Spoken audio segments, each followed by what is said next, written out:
All right, let's get started. We were joking about how these fellows don't need any introduction. I think most everybody here knows one another. DJJ is a close group of folks, and the DJJ educators as well. We've got Todd Davenport and Brandon Bardin here to talk about vocational programming and DJJ programs. So without further ado, I will turn it over to them, and you guys just let me know if you need anything. Thank you very much. Appreciate it. Good afternoon, everyone. I was going to take a few minutes. I don't know who all's on the in this meeting right now. I don't know if it's all DJJ educators and vocational rehab instructors, or if it's some people from outside of those that we normally work with. But I'm going to take a few minutes and kind of introduce myself and tell a little bit about what I do and then what we're going to talk about today. And I'm going to give Mr. Davenport an opportunity to do the same. And at the end, we'll give you a chance to ask any questions that you may have regarding vocational education, vocational rehab instructors' duties, anything that you want to ask, we'll try our best to answer. And if not, we'll defer it to somebody else. For those of you that don't know me, my name is Brandon Bardin. I work with the Kentucky Department of Education as a principal, and I will get to work with all the facilities across the state that have vocational programs. Currently, we have 17 instructors. Those instructors have been extremely creative and very versatile during the COVID situation. Typically, vocational education is a hands-on class. That's probably 80 to 90% of what the students look forward to. That's 80 to 90% of what they want to obtain while they're in there. Most kids, they're up out of the seat, moving and working with a welder, or working with hammer and nails. They do a lot better. So I'm going to give a little shout out to all the instructors that have been working under the tough situation for CTE right now. But I have been an administrator since 2012. And before that, I was actually a welding instructor for about, 11 or 12 years. So I think I'm starting my 23rd or 24th year with the Kentucky Department of Education, specifically career in tech ed, and started with DJJ in 2016. So I'm relatively a newcomer to DJJ, but I've had a lot of good support and a lot of people helping me. I've learned a lot over the short amount of time that I've been there. What we're going to talk about today is we're going to take a look at a few slides that I've got, not necessarily slides, but more website related stuff. And I'm going to show you a program of studies, Kentucky Department of Education website, and how that program of studies relates into career pathways, and then a kind of a culminating industry certification that Kentucky Department of Education is recognizing right now. Those teachers offer some of those certifications. We'll talk a little bit about what it takes to get those. We may let some of the instructors chime in if we've got questions from outside of our facilities. Mr. Davenport? Good. I'm Todd Davenport. I have been with DJJ for 20 years. Never thought I'd say I'd been anywhere that long. I have worked with education for the last 3 years, and I'm currently the program administrator working with Voc Rehab and in collaboration with KDE and the vocational instructors. Basically, that boils down to a lot of monitoring, making sure our programs are accessible to all and that the criteria is being met. Before that, 17 years as a counselor for the Department of Juvenile Justice. So a lot of the same thing, just a different setting of working with the youth now, but really enjoy the group I work with. Most of the things that I'm going to touch on today will deal more with the Voc Rehab instructors. We're going to talk some about our files, monitoring. There's a lot of different situations right now since we're not in person, but we're still going to have to maintain, meet those federal and state requirements. So we're going to discuss some ways we're going to work on that, do that. We do have, I put a message in the chat box over to the right or left of your screen, however it works. If you have questions too, I know we have to mute the mics and kill the cameras a lot of times to keep the bandwidth down or not use it all. So if you have a question, we'll be watching that too. You can post it over there and we'll do our best to answer it. Like Mr. Bardin said, we'll try to find the answer at a later time or direct you to the right person. So with that, I'll let Mr. Bardin start with his part, and then I'll pick up with mine after he's finished. Okay, at the onset there, you heard me mention about career and technical education and it being a hands-on classes most generally. We've got some that are a little more classroom conducive, typical to the Englishes and the sciences and the social studies. But for the most part, teachers are up moving around helping kids. Kids are up moving around doing whatever the task is that's assigned to them. During this COVID time, we've had to really be flexible, and we've got some awesome instructors that have participated and went out, started thinking outside of the box, and have got very creative in the way they teach career and technical education. And I'm going to share just a little bit of that with you. What we started a few weeks ago, we're kind of anticipating being an NTI for a little bit longer. So what we done is we went ahead and started putting some things in place that would work not only in NTI, but even when the NTI is hopefully behind us and we get back to in-person classes, we started putting some things in place. Particularly, we've got some really good IT instructors that have helped put together a YouTube channel. And that YouTube channel, which I see Courtney is sharing the link with you right now, and I'm going to bring up on the screen for a minute. But what we have been doing as instructors is recording a couple of instructional videos per week and posting them to that YouTube channel. The instructional videos can be over anything. It doesn't necessarily have to be content specific. It doesn't have to be a welding project. It doesn't have to be a carpentry project. It could be a life skill. It could be how to fill out an application, how to submit a resume, how to do a lot of things.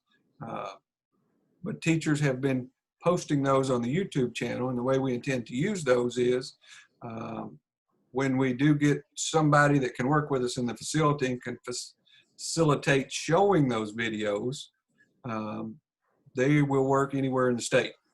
So they don't have to be Northern, doesn't have to use Northern's videos, or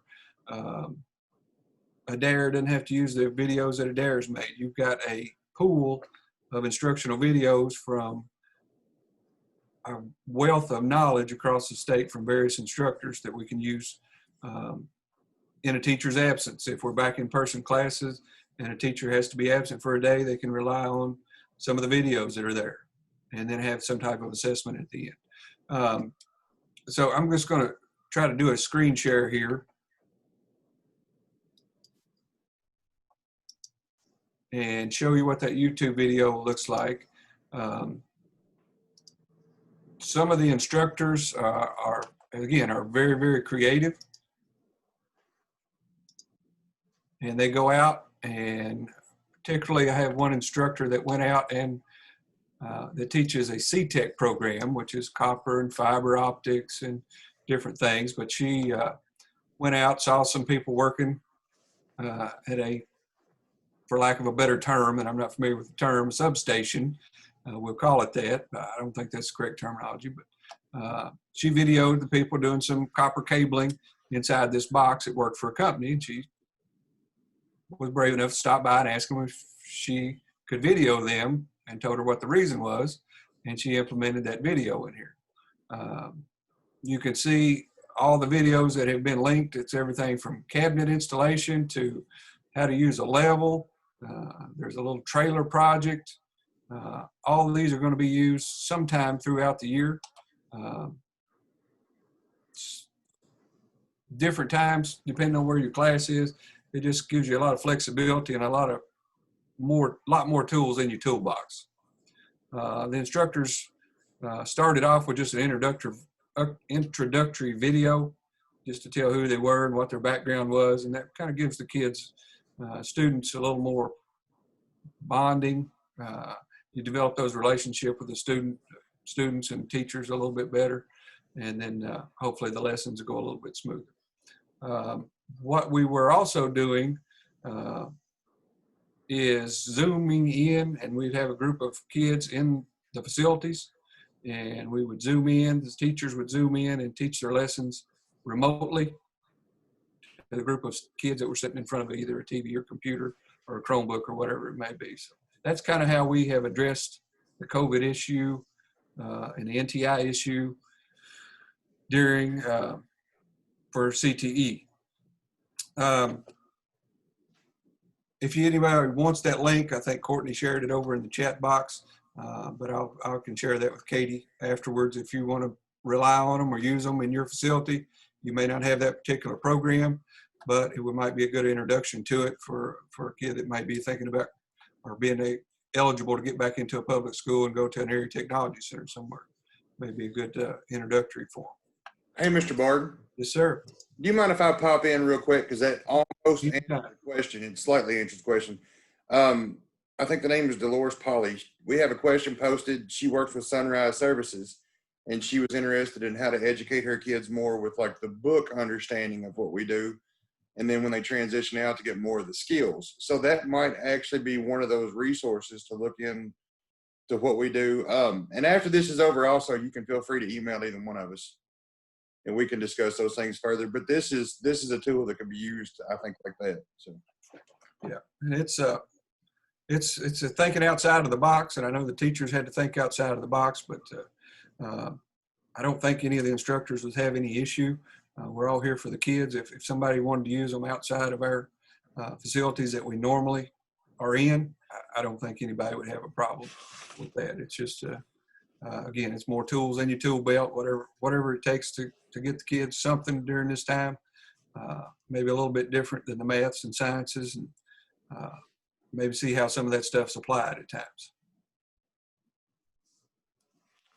All right.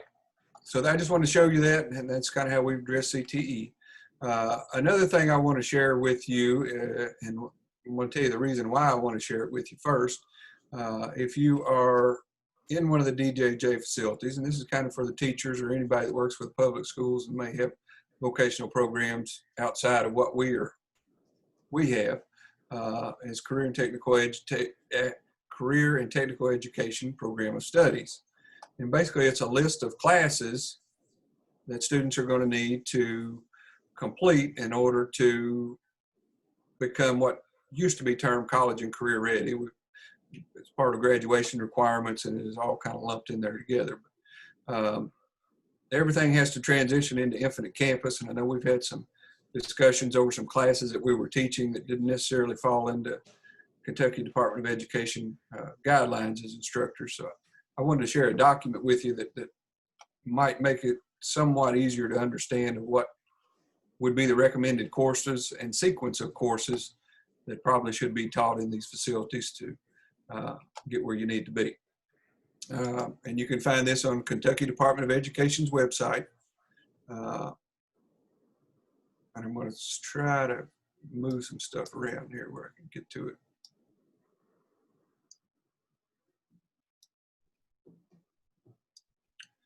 And all it is it's a program of studies, 2021 school year, and it's a list of all the courses that kids can take. We're probably not going to have time to get them through a complete career pathway unless we've got them long-term. And most of us don't have them long-term anymore, but this would be a recommended sequence of courses that you would need to teach in order to get them through. The first one we're going to look at, and we'll use it as an example because I'm going to try to be quick with my time, is welding. So I'm just scrolling down through here and it falls under manufacturing. And I'll try to find the page that it's on. But you can see a list of classes that are offered through KDE. That doesn't mean all of them are offered in the DJJ facilities, but they all are offered through KDE. So under manufacturing technology, I'm looking for welding, obviously. We're going to go with welding technology career pathway. So I can click on that and it'll take me right to this. Gives you a little brief synopsis. So if you've got a kid that's interested in welding and we don't have an instructor there, you can talk a little bit about, this will give you a little bit of generalized information on the courses or on the whole program. And then it breaks down into career pathways. And we're going to say that Mr. Crabtree down at Lake Cumberland is teaching the entry-level welder career pathway. So these are a sequence of courses that he could take. They're all listed. Choose 4 credits from the following, and I'm just going to pull up another one as an example. He's going to teach shielded metal arc welding, and that kind of gives you the task that those kids should be able to do once they complete that course. And that's only for half credit to 1 credit, depending on how you want to do it. But if you're a teacher, this is a good resource to have to know what tasks need to be associated with the class that you're teaching. If you are a counselor and you need the kids asking you about what are they doing welding, it gives you a little bit of information what you can go back and talk to them a little bit knowledgeably about it if the instructor's not right there available. So with all that being said, I got one more thing I want to show you, and it is a list of industry certifications that Department of Education recognizes. We've all seen the graduation requirements, and there's some career and technical stuff that goes on those graduation requirements. This would be what goes along with that, would be your industry certifications.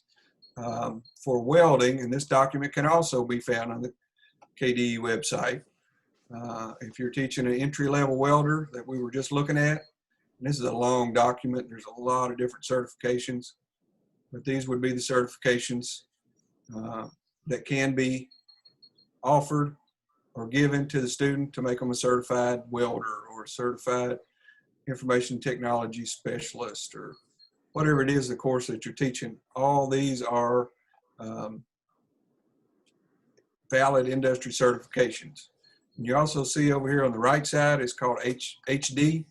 That means it's a high demand sector currently in the state of Kentucky. So there's a high demand for welders right now in the state of Kentucky. And this is not the 2021 year, but it is last year's. They haven't come out with a new one yet, but I wouldn't anticipate a whole lot of changes on that. But those are some things that I wanted to show you specifically to the instructors now when you're working with your counselors and your principals and you're trying to figure out what classes you need to take or teach. This would be something that you could use as a reference tool and go back to and tell them, here's what I need to start out with. Here's what my second class needs to be, my third, and on down the list. And here's what we're going to do when we get to a point where they've got the skills. Here's the test that we're going to give them. So those are just a few things that I wanted to share with you today. And we'll have some time here at the end for questions, but I'm going to turn it over to Todd for a little bit and let him talk to you. All right. Thank you, Mr. Bardin. Mainly the points I'm going to talk to will hit with vocational rehab instructors and the regular instructors. One of the things that's come up a lot with the way we're having to do NTI right now is monitoring. Monitoring's being discussed a lot. Our monitoring will, as of now, will continue as normal as far as what we're required to have and what we're required to do. The voc rehab instructors will continue to send in. They're online. Some of the things I'm thinking about that we may look at doing a little different. There are certain things that should be posted in classrooms for the kids to have access to, such as career interest, more information about the different pathways. We will look at putting together paper packets for that to give to these youth to transfer back and forth from the instructors to the facility. Everything that I discussed today as far as forms or anything I bring up, I'm going to send that out to all the voc rehab in an email, but anybody else that's interested in looking at it, that'll be fine. Drop me your email and I'll take care of that. But we'll continue as we're going now with the online monitoring. The other thing I want to touch on as far as monitoring is I want to make sure we continue with our files. A lot of the things we do with the youth are online. We bring them in a classroom, we hook them up with Ingenuity or OdysseyWare or other programs to assess career interest, learning styles. It's just as important now, if not a little more important, and we keep that detail going. We've got to know what their career interests are, and we've got to give them education on that. So if we need pen and paper versions of those assessments, I have a few different versions we can use. So I know the technical aspect is a little difficult right now. It's like Mr. Bardin said, we don't necessarily have somebody in the facility to facilitate that, which hopefully we will eventually, it's a little more difficult. So we have pen and paper forms that we can use for that. I'm going to share some of those as well through email. But we've got to make sure we're still finding out when we get these youth what their career interests are, what their learning styles are. And we always use ONET. I think I don't know that everybody's familiar with it, but it's an online occupational information website. You can look at projections of where they're at now, what they project the job will look like in a few years, how much demand there is for it. We've got to continue to get that information to these youth as well. Because sometimes they may test in a career interest, but they realize once they get a lot more information about it, they're not as interested as they were before. And that's the videos play a big part in that as well. You know, if we've got a kid that tests out in a certain career interest, but really doesn't have an understanding of what all's involved in that, we can show that kid those videos. You know, we can show a video of a carpenter putting in cabinets, or we can show working on a house, or a plumber, or doing a cable. And, you know, the kid may say, hey, that looks interesting, I want to do it, or maybe not. So the videos are going to be another avenue that we can use that as well for education for the youth. I want to make sure that we stay on top of our criteria for enrollment.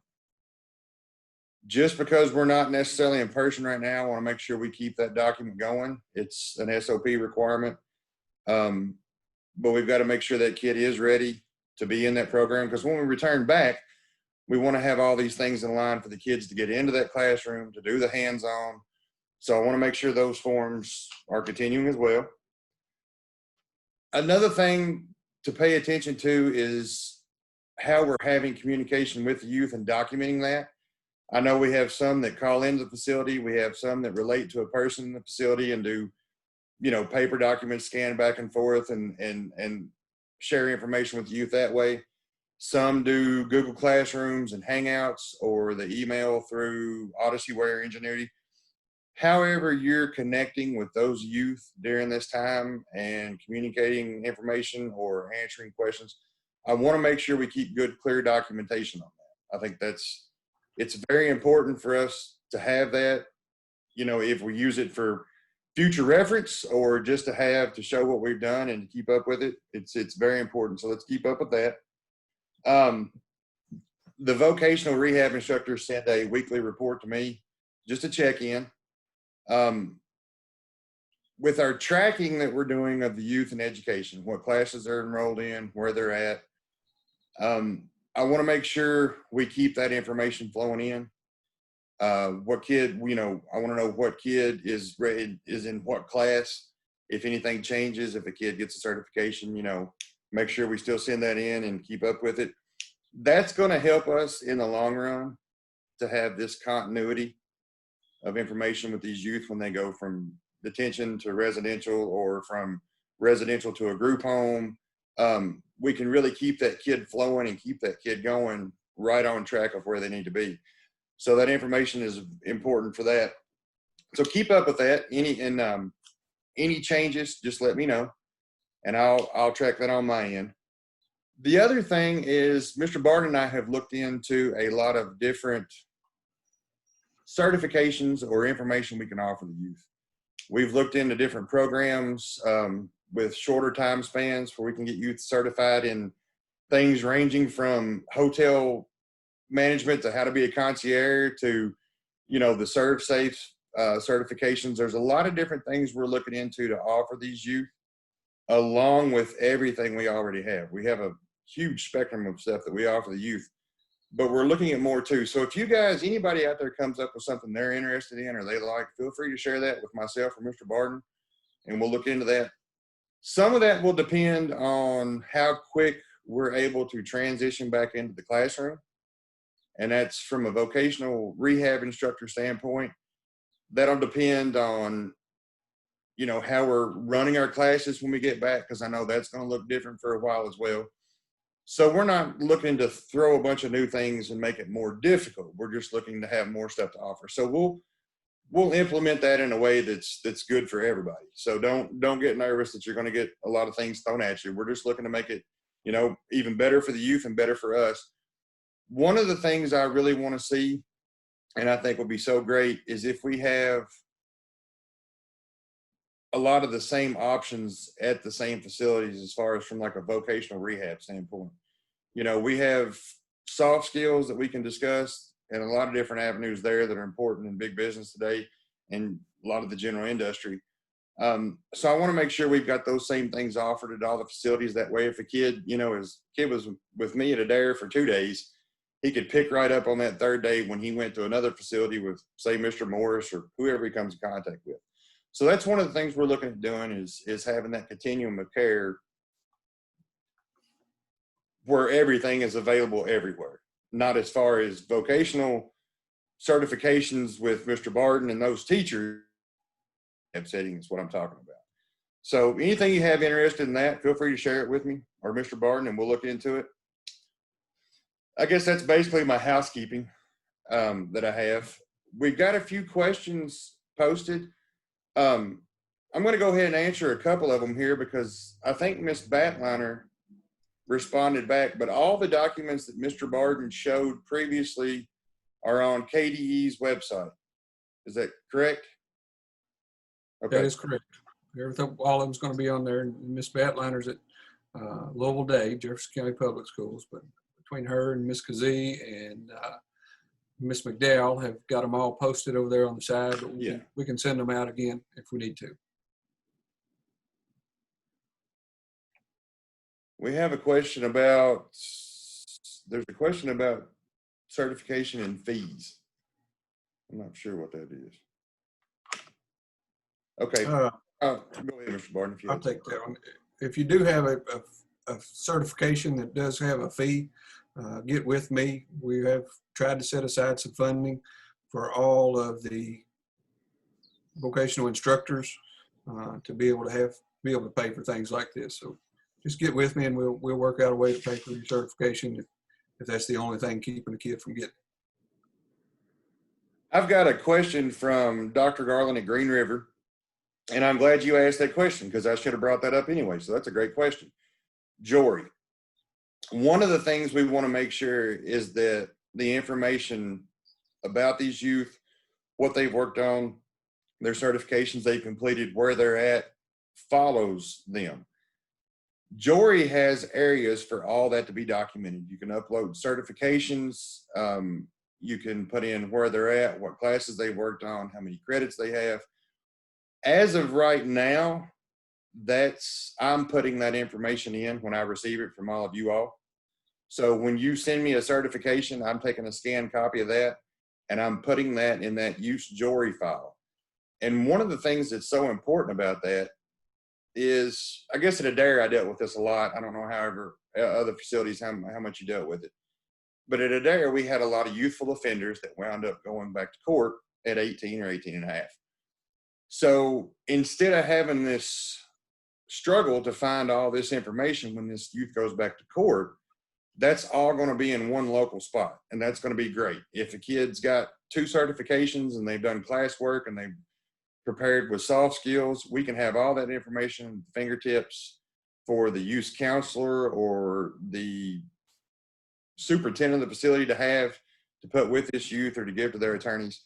So as of right now, I am putting that information in, kind of working out the bugs. Some things work well, some things don't. If you've got any experience with Jory, you know exactly what I'm talking about. But it's a great spot to have all this information. As I learn the bugs and figure these things out, then I hope in the future we're going to try to transition into having a person at the facility maybe that can do that.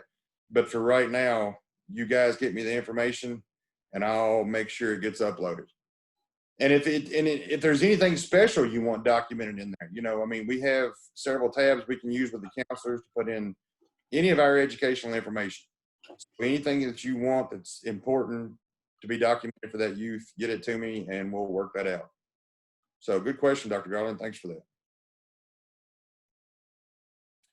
A question from our good idea from Mr. Hubbard at Mayfield is to upload copies of any certifications or certificates into Infinite Campus. Not all the teachers, or actually I don't think any of the CTE teachers or vocational rehab instructors have access to Infinite Campus. Correct. And Ms. Batliner had a very good point. If you get it to the head teacher or the academic administrator there at the facility, they should have access and should be able to load it. And that way it would, Infinite Campus, if you're not familiar with it, generally supposed to be with the student wherever they go. So if they wind up landing at another facility in another school district, that particular school district's going to have access to any certifications that they picked up. So really good ideas, Mr. Hubbard and Ms. Batliner. Thank you. That is correct. I think that got all the questions pretty much answered So far. at this point. So far. One of the other things, and I know Mr. Bardin talked about this at the very first, everybody's been very flexible. I like the way I hear a lot of people describe it, including Mr. Bardin. We're working in a very fluid environment right now. So I appreciate people being willing to look at new ways of doing things, to be open to trying new things, finding new ways to make this work. So I did want to make sure and say thank you while we were in this discussion today. So let's see. I know we've got some people that are outside of our, I guess, people that we don't normally work with, but we're always looking for new ideas and new approaches and looking to hear from different people. And you may not be as familiar with career and technical education as some other people that's on the call, but if you have any ideas of ways to effectively present career and technical education in this non-traditional environment that we're in right now, we'd be happy to hear them. Again, all of the instructors that are currently teaching it are open to new ideas, and they're really good about just kind of going with the flow and trying different things. And if it's a good idea, we'll try to implement it. And I can't stress that enough as well. We're very open to different ideas and programs. If there's things that are out there that benefit our youth, personally, I want to know about them. I want to know about them. I want to look into them, and I want to see if it's something we can do. So be sure to share any of that with us. I have, I'm sorry, we have another question. Let's see. Dr. Garland brought up a point about kids that aren't actually logging into anything as far as technology. One of the things, and we have Miss Dean and Mr. Collins on here as well from Adair. The way Adair is set up, I know each facility is going to have an interesting aspect of how they offer information or how they teach their classes. Adair is set up now where the technology is only available if they are down on the school hall due to firewalls and internet issues. So when we're actually on the school hall, we have a way to use Odysseyware and the technology in the classrooms. When we're not on the school hall, we don't have that same access. So I'm going to put Miss Dean on the spot here for a minute and talk about her. I know she likes that. She has a connection in the facility, and they are scanning documents back and forth and doing, scheduled pickups. So Miss Dean has laid out a lot of lesson plans. I know Mr. Collins has worked on this too, has laid out lesson plans for the youth, and then goes through that staff in the facility. And that's, the staff, and I think the counselors are helping out with this too. We'll get the information to the youth, and the youth work on it during their school time in their rooms or on the unit. And then the teachers will call in, Ms. Dean, Mr. Collins will call in on a regular schedule to answer questions, discuss how it's going, to do reviews over the phone, and also be available during those school hours during the day to take a phone call from the staff if something pops up. Then when the youth is filling out the work and completes that work, the staff inside the facility are scanning it back to Ms. Dean, Mr. Collins. It's graded that way. Notes are made. If there's changes or things they want to review, they'll call in and talk to that youth about it.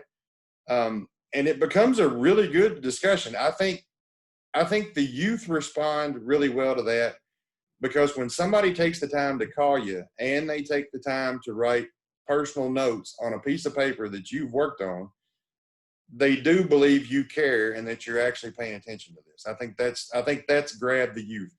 I know it's a struggle and I know it's difficult, and getting our youth engaged is difficult at times, but you know, that's just another way that we had instructors that reached out and found a different way to communicate with the youth and relay that information. And we have several youth that have gotten a lot of work completed that way. And if I'm not mistaken, I may say this wrong, but if I'm not mistaken, we had youth finish up certifications that way. You know, we found, you know, you have to kind of go outside of the normal ways to proctor and monitor test. That's more Mr. Bardin's, well, that is Mr. Bardin's expertise, not mine. It's not more, it is Mr. Bardin's.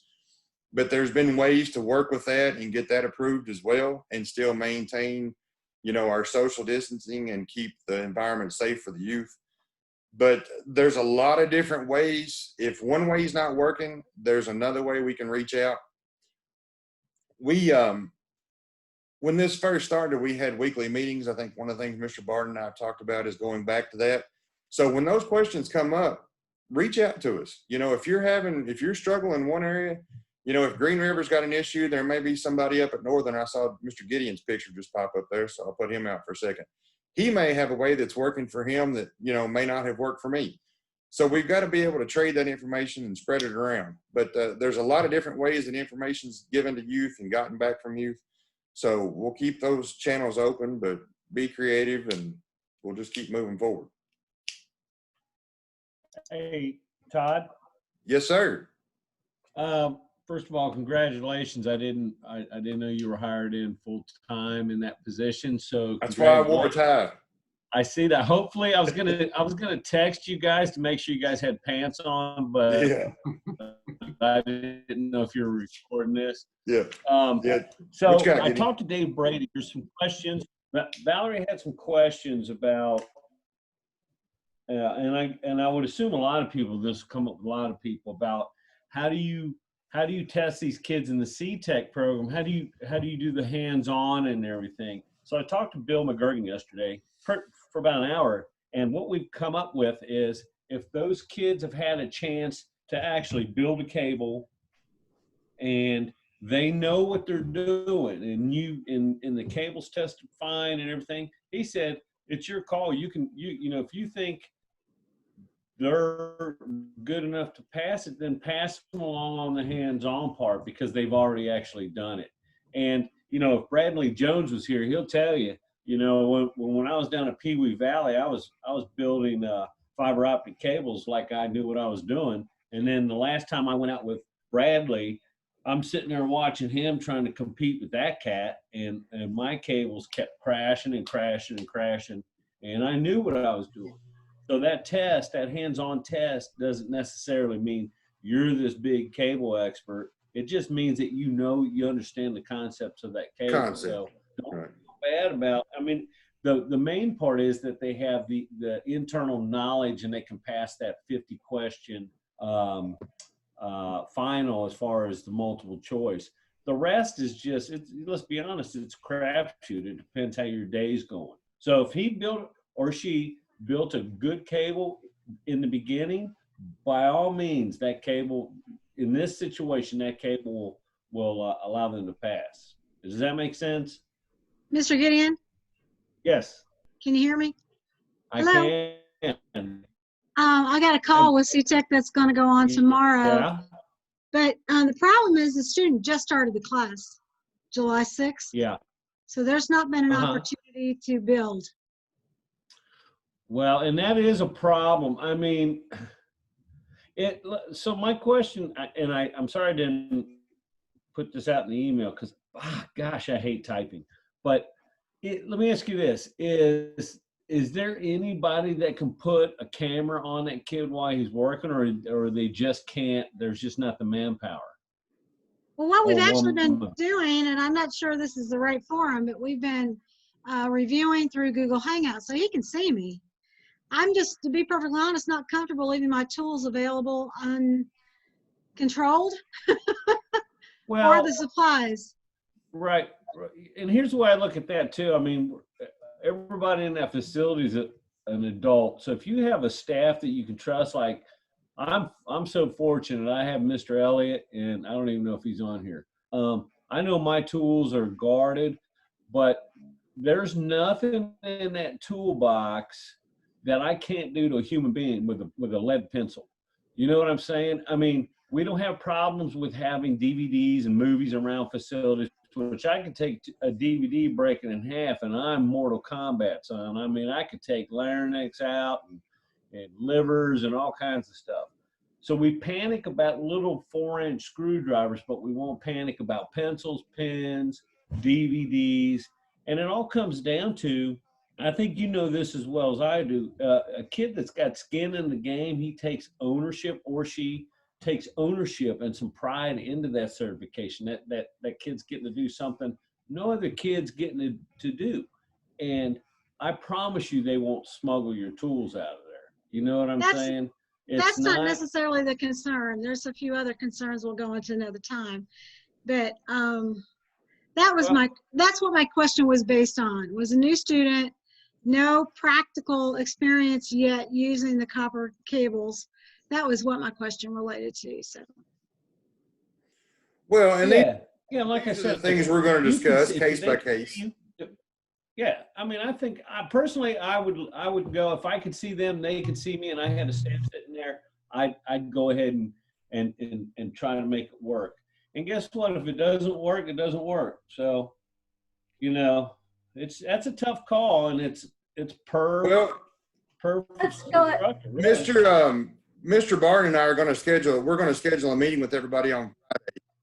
So we've got a lot of others involved in this. So we'll pick this back up on Friday and discuss that. Ms. Kazee, as a point of interest, since you mentioned the CTEC call that you have tomorrow, would you mind sending out some notes from that or bringing it up as a point of discussion in our group meeting on Friday so that all of us that do CTEC know what they said and what's going on? Certainly, and I'm sure Mr. Gideon would be glad to share his conversation with Bill, so definitely. Okay, appreciate it. Mr. Bardin, do you have anything else you want to discuss or share before I give my last little spiel that I wanted to share with everybody? Again, I know that a lot of these stuff that we've talked about today, if you don't have a vocational program in your facility, probably is not completely relevant, but hopefully it open your thinking a little bit, and maybe you're interested in possibly implementing some vocational programming later on down the road. That would be a conversation outside of this meeting that we would need to have, and there would be some planning that would definitely need to take place, and obviously some funding. So it would have to be something that would be discussed. But if you can use any of the resources that we've shared with you today for planning purposes or for helping a student, you may get one of our kids that we've taught, and if you don't have a vocational program, they may be coming to you anyway. If you can use some of the videos to maybe just get them right over that final push for industry certification, we may be able to think outside the box even more and finish that kid up and get them certified. But if you need myself or Mr. Davenport for anything, please do give us a call, reach out to us. And as Mr. Davenport mentioned there, CTE teachers and vocational rehab instructors, we will be having a meeting Friday morning. We've not sent that invite out, but we'll be meeting Friday morning at some time to discuss a few other things.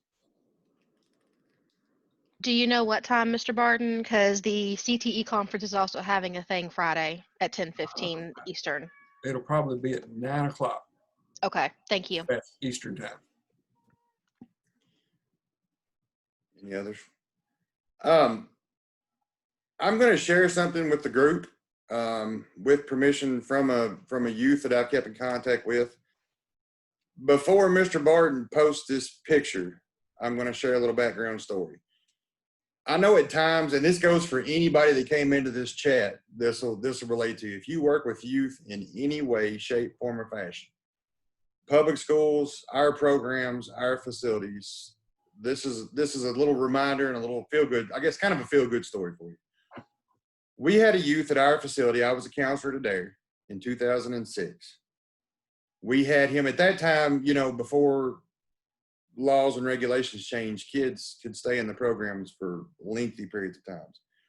I'd had this young man for about 2 years, and if you could have made me believe that he would have lasted more than a day or two outside of our facility, it would have taken a miracle for me to believe that. Now, that being said, every day that I worked with that youth, I worked with that youth in a manner to help him succeed when he got out. And I sold him the idea of that every day, whether he believed it or not. You have the potential to do anything you want if you set your mind to it. He was a very smart young man. He had a very interesting vocabulary, but he wrote a lot. I still have some of the things that he wrote about, and it's interesting, you know, to discuss that 14 years later. Now, fast forward 14 years. About a year ago, year and a half ago, I get a random phone call at the facility from this young man. He was driving from North Dakota down to Key West, Florida, telling me this big story about how he worked with heavy equipment and worked in North Dakota in oil fields with heavy equipment. And then during the winter months, he drove down to Key West with some of his friends, and they had a cabin down there, a little shack, and they did kayak guiding service. Now, grant you, it's a random call, whatever else. Take it for what it's worth, you know, yeah, okay, good story. So this kid starts sending pictures. He, with my email, started sending pictures and showing me a lot of things that's going on in his life, and he's kept in touch with me. This young man works with heavy equipment. He just went on a stint all the way from New Jersey working on a project out to, I think he's in maybe Wyoming now working on a project. He's gone as far as to say he said the wear and tear is getting hard on him on his body. So he's looking at going back to college during the winter months he's looking at to be a counselor, to work with young men just like himself. But the neatest thing about his story is he had vocational classes, and then of course he had a rehab instructor that worked with him there. Now, whether or not he excelled while he was in those programs, he finished some certifications. Did he really act like he cared? Not the most. But it planted a seed. And when he got out, he said, you know, when all hope was lost and he didn't know what to do, he thought about some of those classes and things that he was interested in, and he just made a phone call and hooked himself up with a Job Corps. Fast forward, he runs a crew. He works with heavy machinery every day. He took an old church bus and remodeled it to his own little camper to save money from hotel rooms. The kid's got a good head on his shoulder doing great things. But he posted a picture, and he sent this picture to me. He wanted me to see it. He posted a picture the other day. And Mr. Bardin, if you've got it, if you don't mind to share it. Now, if you're in public schools, you may not be familiar with this, but if you've ever worked in one of our facilities or any type of correctional setting, that is a safety toothbrush that you get when you can't be trusted with anything else. Now, that's not the exact one he had when he was with us when he left 14 years ago, but he has kept a version of that, and he keeps that either in his pocket or he keeps that in his toiletry bag when he travels. And he made a post on social media and then took a picture of it and emailed it to me. And the comment said, never forget where you came from and never forget who helped you when nobody else would. Now, that's the reality of what we're doing. When we get frustrated, when we're tired at the end of the day, when everything seems wrong, that's really what we're doing. Now, we could also sit about and talk about 200 young men or women that maybe didn't have the same success, but that one did. And if we treat every youth that same way, who's to say what we'll get? Who's to say what'll happen in their life? We're in a service industry. We're in a service industry for this youth. We chose to work with these youth and offer this information. So, but I want to share this story because especially right now it's a tough time. Everything's different. The way we do things looks different. You feel like you get comfortable in the way you teach a class or how you give information, and then all of a sudden we have to change. But that's fine. We'll find a way. But we find a way because of that toothbrush and that kid right there. That's the reason we do it. So I wanted to share that with everybody. Everything we do does make a difference. And the fact that you put an extra 5 minutes into a video or explaining something to youth or showing that youth trust or showing that youth respect, it can make a difference. So there's your feel good, heartwarming story for the day. I know we don't always get those, but I wanted to make sure and share this. And I appreciate you all letting me share this and taking the time to listen. Mr. Bardin, that's about all I have. I don't think we have any other questions right now we need to address. Most of the stuff, I think the other questions, we'll address that in an outside meeting. But all the information Mr. Bardin shared is available on KDE. I think all the links have been shared with that. The documents that I talked about, I will share through email with all the voc rehab instructors. And I'll do that probably tomorrow or Friday. So that's about all I have. Any other topics we need to discuss? You have anything else, Mr. Bardin? Just to reiterate what Todd said, and we've heard a lot of it through other meetings yesterday and today as well, but a whole lot of it's just about developing a relationship with students and giving them some hope, giving them some attention, bragging on them, acknowledging them for what they've done. Heard one earlier this morning that just tell them what they can't do instead of posting signs that says you can't do this and you can't do that. And I always go back to one of my college professors. If you see a sign that says don't touch wet paint, what's the first thing you want to do? Yeah, I heard that in one of their sessions. Try to be positive. I think it was in the PBIS session. He was describing that stuff. But it really is a highly effective way of not just dealing with students, but dealing with people. If you'll be positive with people and point out the things that they're doing right and not always their faults, you'll get a lot better results from people in general. But it also is very effective in the classroom as well. I don't necessarily have anything else either. Thank you all for the work that you've done, your flexibility, your time that you put into making those videos. You've kind of opened up to some degree your shops at the house. You've been out in the community and you've shown things out in the community that kids may not be able to see. So I think that's going to be right now during this non-traditional instruction time, one of our most effective ways to do things is if we can't go in and see them, we'll kind of bring videos and zoom in with those kids and try to bring it into them that way. So it's a good opportunity for them. It's a good opportunity for us as teachers and administrators to grow as well. So I do appreciate all the things that you're doing. I do want to give one shout out to Mr. Ricky Collins, who will be resigning at the end of August. Mr. Collins has been in with career and technical education for probably close to 20 years, maybe a little bit longer.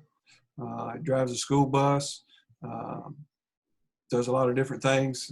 He's at the Dare Youth Development Center, but he's going to be hanging up his tool belt, so to speak, at the end of August, and will be leaving us. So, appreciate what you've done for everybody at Dare Youth Development Center, Mr. Collins. Thank you. For anybody outside of our normal group that came in that wants to discuss anything or have any questions, I posted my email in the chat box, so you can copy that and feel free to contact me through that with any questions or anything you'd like to discuss. Or I'm always open and always available. Thank you all very much. Mr. Collins, thank you for your service. I think it's just a little tad over 20 years. I think we just about got into that business together at about the same time. Yeah, I did, and I appreciate, and I'm going to miss everyone, but I hope to stay in touch with a lot of you. I've really enjoyed it, but I also feel like that I'm at a point in my life that it's time to start writing a new chapter, and I really appreciate the help that I've had from a lot of different ones. I've made a lot of good friends.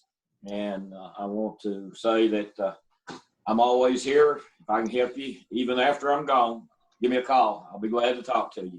Help you any way I can. Thank you all. Thank you, Mr. Collins. Thank you very much. Thank you, Mr. Bardin. Appreciate it. We don't have Thank you any. guys so much. Thanks Is for the group. there anything else you Thank you, guys Miss want to Hilton. add? No, I don't think so. Thank you, Miss Hill. You guys have been great. You all have You have. I appreciate your work. I without a know flaw. So major thank you effort very to much. put all this together. Yeah, I thank you appreciate it. very We much. really appreciate your partnership. And what I've really enjoyed about this session, I'm not a vocational teacher, and you guys are such a tight-knit group, and I love that about you. And I know you're all friends, but you've managed to provide something here for those of us that are in a different role. And we really appreciate that. Makes you want to be part of the group. You seem pretty good with IT. Would you like to think about being an instructor? Have you ever thought about teaching? You know, I'm not that guide good. you. I can hit host meeting. Well, you all have done a great job. I really do appreciate that. This is, and because it's one of those things we learn as we go, but it's gone off with just about out of hitch, and that's great. So thank you all very much for all you've done. Well, thank you all. I think we're all having a pretty good day, and we're going to be ending it soon, and we won't have to drive home, so it's not too bad. We are going to start our final session at 2:15 of the day. We're going to be recognizing some outstanding students, which I think is particularly nice since y'all were just Awesome. bragging on our kids. Then we're going to be joined by Mr. Gary Brooks, which I think some of you know from YouTube. If you're interested, you can join 5 minutes early at 2:10 for the Miss Deering will be back with us for some guided stretching just to get us moving a little bit. So I will see you all shortly, and thank you. Thank you very much. Thank you.